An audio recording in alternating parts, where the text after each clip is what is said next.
in particular, the Fulani terrorism, the Boko Haram and all of that, killing, kidnapping, and ransacking villages. Now, there's the news that popped up today. You've seen this bad luck. You've seen this incompetence. You've seen all this failure that you don't want associated with anything that makes you happy, like your football, right? The same failure is about to push another failure, and here are the symptoms. Miyetiala. You remember that when this Fulani terrorism, Fulani Asmen terrorism started in, especially in Southwest, they said initially it started in Ekiti. And Fayoshe was the governor. Fulani terrorists, they killed a woman, killed a daughter, and another point, they killed a man. And these were farmers in Ekiti. And the reason was because the farmers fought back the invasion of their farms by the armed Fulani terrorists. So in the process, it led to clashes that people were killed. Some of these terrorists were arrested, and that even led to government, the Ekiti state government under Fayoshe, to enact a law, an emergency law to deal with open grazing. The response of the federal government of Nigeria under the APC, Egbekegbe, when that happened then was, we should be very cautious. We should be very careful how we try to approach these new problems of these attacks in Yoruba land. I'm talking about way back 2015. It was Laya Muhammad, that said, from their own intelligence reports, the people committing these crimes in Ekiti, committing this crime in Oyo, committing this crime in Ondo, back then, they were not Nigerians. They were from Niger, they were from Chad, they were from Mali. If it even said it was because Gaddafi was displaced in Libya, that was why many of those fighters found their way down to Ekiti, found their way down to Shaki, found their way down to Ondo. That was their defense. Some of us asked them then that, what the hell are you talking about? I mean, what happened to your border? We realized that Nigeria has no border, especially when it comes to the northern part of Nigeria. Then suddenly, they told us that we have to give them lands if we want peace. Surprisingly and shockingly, Miyetti Allah came to the picture. We started hearing about Miyetti Allah. They became so powerful that their leaders actually, move around in convoy, protected, heavily guided by the Nigerian security agents. Like, who are these guys? They started dishing out orders, counter orders for the indigenous people of Nigeria. If you don't take this, if you don't accept this, we are going to deal with you this way. You either, you know what I mean? They became a new kind of authority in the political space of Nigeria. That's how they dragged us into it. APC, Egbekegbe. At a point, they even killed the daughter of Japan, Yoruba cultural group. I don't know if I should put that way. Afeni Ferry, their leader, Papa Soroti, they killed his daughter, right?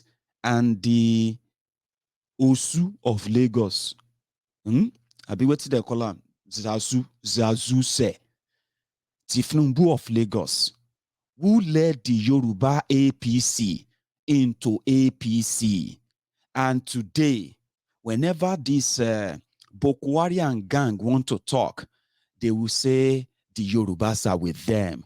When Tifnumbu got to Akure to go and see Professor Soroti, and the media approached him, Tifnumbu publicly asked, and he told everybody, stop jumping into conclusion. Were you there? Were you there when the Fulani terrorists attacked her? Where are the cows? Did you see the cows? Come on. These are just some criminals and all of that, because he has to say that, he needed to say that to protect the interests of the man that escalated insecurity in Nigeria, the party that escalated insecurity in Nigeria, kidnapping in Nigeria, the political party, the political group, the criminals who came together to form a gang of authorized, well, kind of a political terrorist, Tifnumbu and gang. who made insecurity in Nigeria an industry. It has become, see, terrorism in Nigeria has become an industry, okay? That when they budget in Nigeria, they budget for it too, because there are people who are making their kill there. And under this APC, it is go on song. It got to a point, by the way, Miyetti Allah said they were going to help us protect Yoruba land. Hey, whoa. Who are these guys? Protect Yoruba land for us. Vigilante, Miyetti Allah, vigilante in Yoruba land. Yoruba started Amotekun. Yoruba governors and the lawmakers, they enacted laws that banned open grazing, and then also the law that established the local police. But guess what? Malamu, the Attorney General of Nigeria, ensured that that outfit, that security outfit in Yoruba land, they are never ever properly armed to do the job of going after the terrorists. So, Tifnumbu, Miyetti Allah, it be like say they get something in common. Oh, Miyetti Allah just came out now, and they said they trust Tifnumbu to be their president because Tifnumbu will protect the Fulani terrorists in every part of Nigeria, like Buhari has been doing. And to the Miyetti Allah, Buhari is not doing enough. But it be like say this one, his own dementia never enter advanced stage. May we approach him. Miyetti Allah. I've now endorsed Tifnumbu.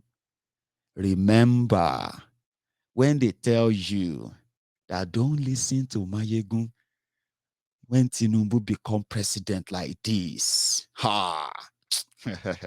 it's all this nonsense will just stop.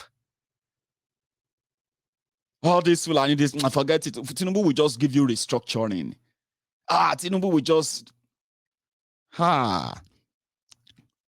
Wait, I just want to say my own on record. But before I come to that, there's something and someone who says something about why is Nigeria afraid of referendum? Why is Nigeria gatekeepers? Why are they afraid of referendum? A big question from Mazi Nnamdi Kanu, lead lawyer. Jose Kome, SAN. The constitution to be subjected to a referendum for the Nigerian people. Why are we afraid of a referendum? Referendum simply means that the people buy into the document so that it does not just become plastic. It becomes animated. It carries the will of the people.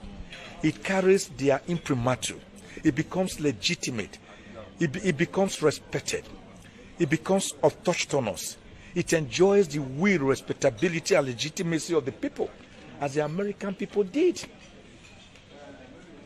In about 1788 in Philadelphia, when they met, Republic of Nigeria at the age of 24, and he was Nigeria's permanent representative at the United Nations before he was 26. Dr. Jack Yakubu Gowon became head of state of Nigeria at the age of 32, and guess what? He was a bachelor. People like King Alfred Dietespi, they became governors. Many of them, Dr. Sam Ogbemudia, at the age of between 28 and 30. Today, you have Nigerians who are between 30 and 35 still struggling to pass through the university to get their first degree, because a course that ought to have been for 4 years is elongated through strikes and other catastrophes to become a course of 7 years, 8 years, and 9 years. Now, the children that ought to be protected are rendered most vulnerable. In Nigeria, they go to school.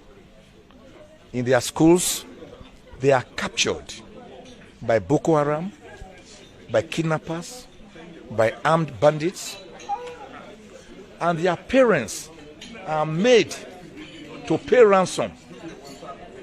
In fact, in the one that happened in Kaduna, that one took on an higher altitude when The kidnappers now demanded from the parents of the kidnapped children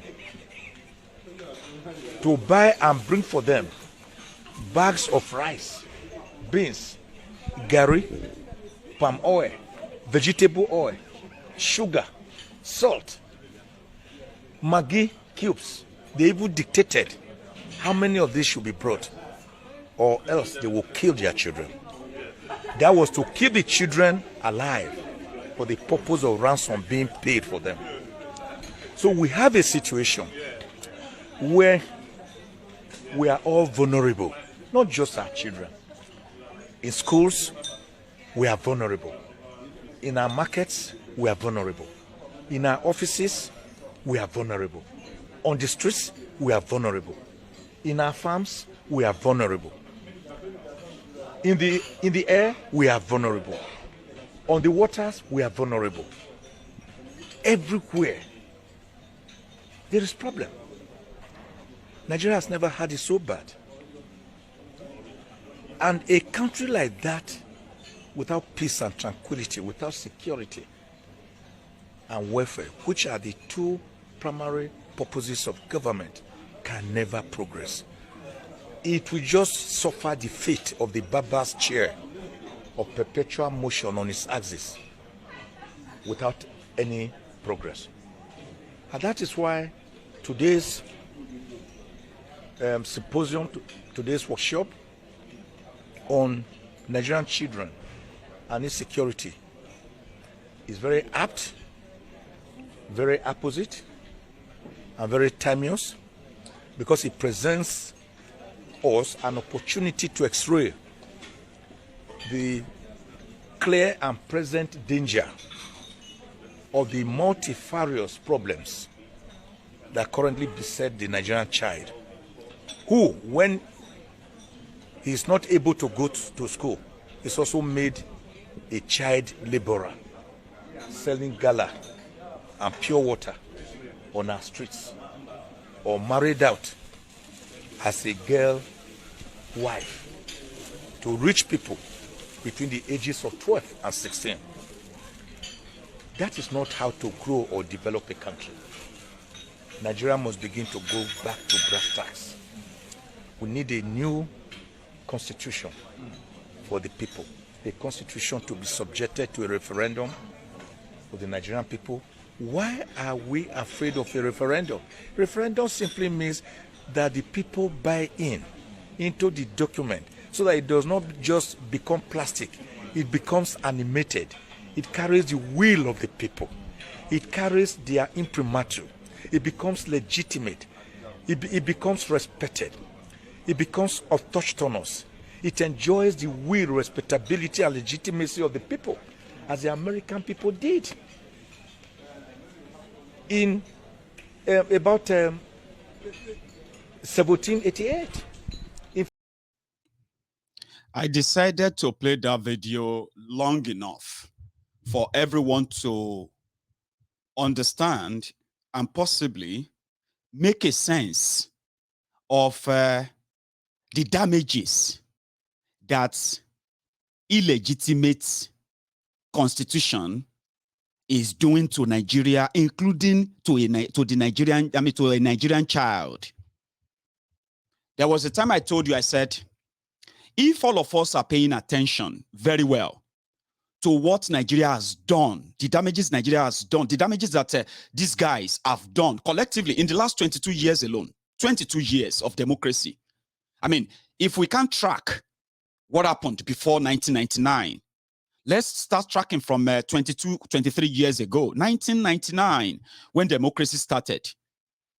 And then you get to where we are today, where we are still talking about no electricity, no good roads, no good, no security, no jobs, no industry, no this, no that, and all of that, corruption and all that stuff. 22 years after, but there's something we're not talking about. And that thing is that the last 22 years stolen from you by these guys, that last 22 years, the Nigerian children, the Nigerian children given birth to, millions of them in the last 22 years, they are no longer kids. every child given birth to in 1999 is he or she is approaching, they are approaching their 23rd birthday right now. Some of them are watching me right now. Now, that constitution that gives that Bambi Allah system on you. What is Bambi Allah system? Bambi Allah system is when they rob all of you, okay? And like robbing Peter to pay Paul. Then they then redistribute it by turning you to beggars. So if they take a 10 naira from you, you have to go cap in hand, plate in hand, like Bambi Allah, a beggar, to Abuja to be under the peanuts. And from that peanuts, you have to provide a safe environment for your people.